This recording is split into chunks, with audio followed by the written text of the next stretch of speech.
Welcome back with Mr. Learner di BO Channel, tempat orang-orang yang suka belajar, belajar suka, belajar suka.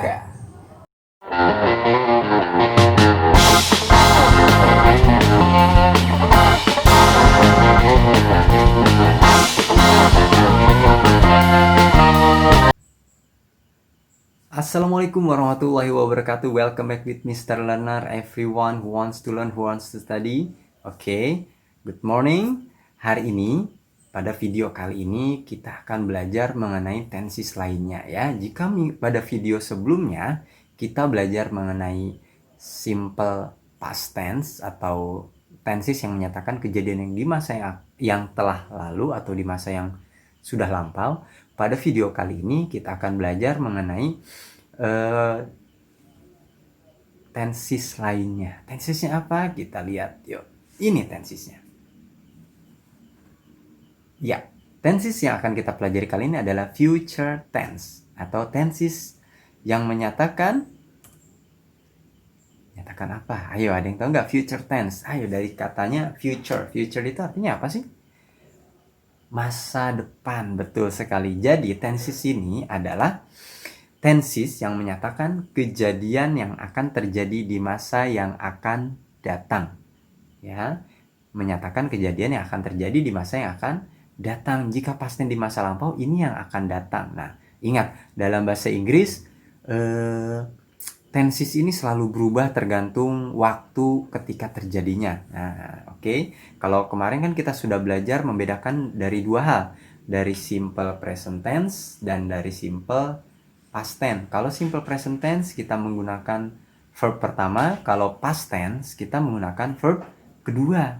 Nah, bagaimana kalau yang future tense? Nah, kalau future tense kita langsung saja ke contohnya biar kalian lebih paham. Yuk, mari. Ya, ini dia.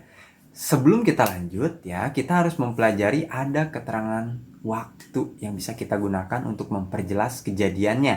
Nah, bahasa Inggrisnya ini adverb of time. Nah, adverb of time ini apa sih artinya?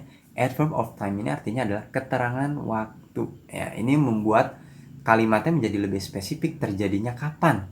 Oke, itu. Jika kita ingin ini ya, ini penting. Jika kita ingin mentranslate dari bahasa Indonesia ke bahasa Inggris biar kita lebih paham lagi. Oke. Nah, ada adverb apa aja sih yang bisa kita pelajari? Oke, nih. Yang pertama ada tomorrow artinya besok. Oke, tomorrow artinya besok. Lalu ada kata next titik. Nah, next ini artinya depan. Kita bisa menambahkan setelah kata next ini berbagai macam hal. Ada next week, next month, next year. Kita bisa menggunakannya artinya minggu depan, bulan depan, tahun depan, seperti itu. Oke.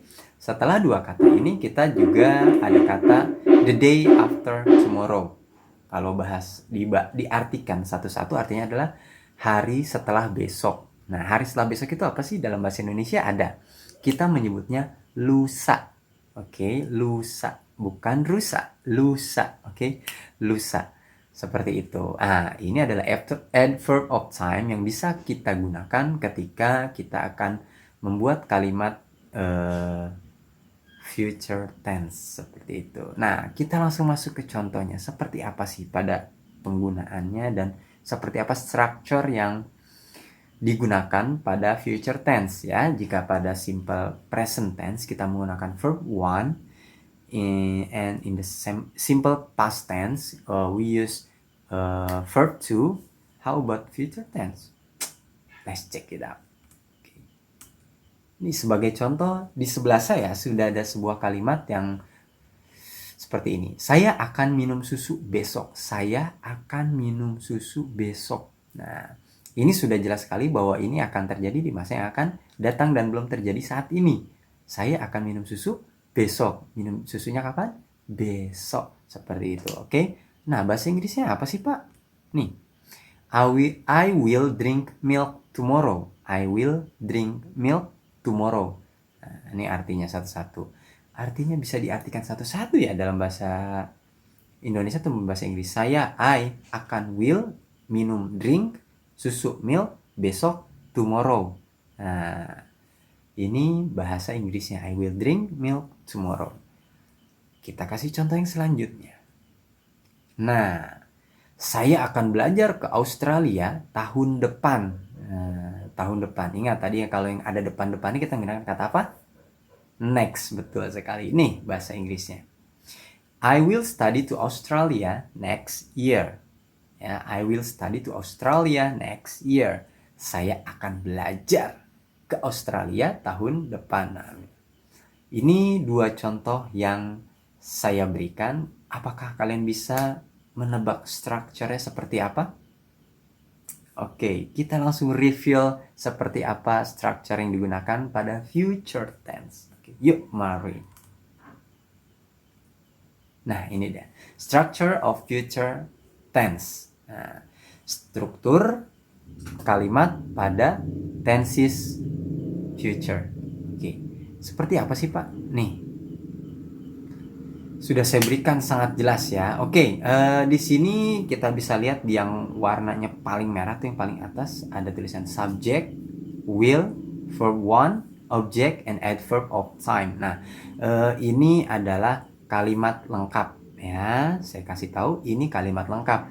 Dalam bahasa Indonesia ini sudah ada SPOK, subjek, predikat, objek, keterangan. Ini juga sama. Ada subjek, predikat, kata kerja, objek, ada keterangan, adverb of time. Oke, ini kalimat lengkap.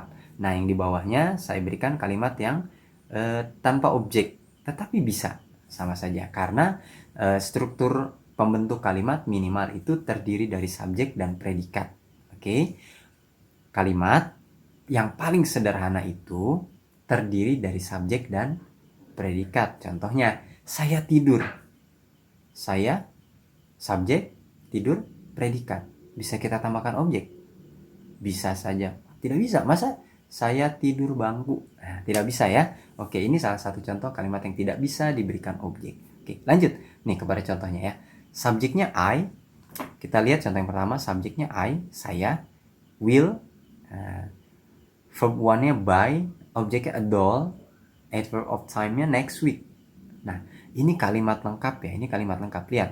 Jadi, pada future tense, ya, kita bisa lihat juga di contoh keduanya tuh. Ayo, kita lihat dulu deh contoh keduanya. Joko, subjeknya, will, verb one, come, adverb of time, tomorrow, tanpa objek. Nah, Joko akan datang besok. Nah, kalian lihat apa sih yang pasti yang ada pada structure future tense ini? Nah, yang pasti adalah ada kata will. Betul sekali. Setelah subjek kita berikan kata will. Nah, itu salah satu keywordnya dari future tense ini. Nah, setelah kata will kita menggunakan apa? Verb one. Lihat, sebelumnya kita mempelajari tentang subject verb agreement, di mana jika subjeknya merupakan she, he, it, nama orang yang cuma satu, kata kerja setelahnya itu wajib ditambahkan huruf S. Betul sekali. Tetapi pada structure future tense maupun simple past tense yang kemarin, subject verb agreement ini tidak berlaku, ya, tidak boleh kita gunakan. Kenapa? Karena aturan dari orang sananya seperti itu. Ikuti wae, nggih. Ini aturan main dari bahasa Inggris, ya. Nah, will ini juga merupakan auxiliary verb. Namanya auxiliary verb, sama seperti should, would, will, could, can. Itu sama. Mereka itu semua dinamakan auxiliary verb. Auxiliary verb itu apa? Cukup kalian ketahui namanya ya. Kalau ingin tahu lebih lanjut bisa langsung tanyakan ke saya. Kita by phone atau ketemu langsung kita belajar ya.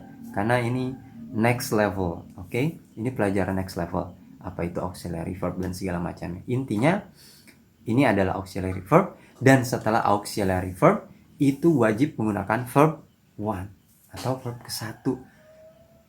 Haram hukumnya setelah kata will kita menggunakan verb 2, verb 3, ataupun kita menggunakan gerund ya, misalkan I will buying, that's not right, nggak boleh, haram hukumnya ya. Hukumnya fardu setelah kata will atau auxiliary verb, kita fardu hukumnya menggunakan verb one, tidak boleh menggunakan yang lain. Bahkan ketika kita bertemu kalimatnya itu merupakan kalimat yang tanpa kata kerja, maka verb to be-nya harus menjadi verb to be asli, yaitu katanya be, hanya be aja tulisannya. Oke, sampai sini bisa dipahami ya structure dari future tense. Oke. Nah, that's all. Itu tadi the explanation for the material today. I hope you can understand what I have given to you. Okay. Thank you very much for watching. Wassalamualaikum warahmatullahi wabarakatuh.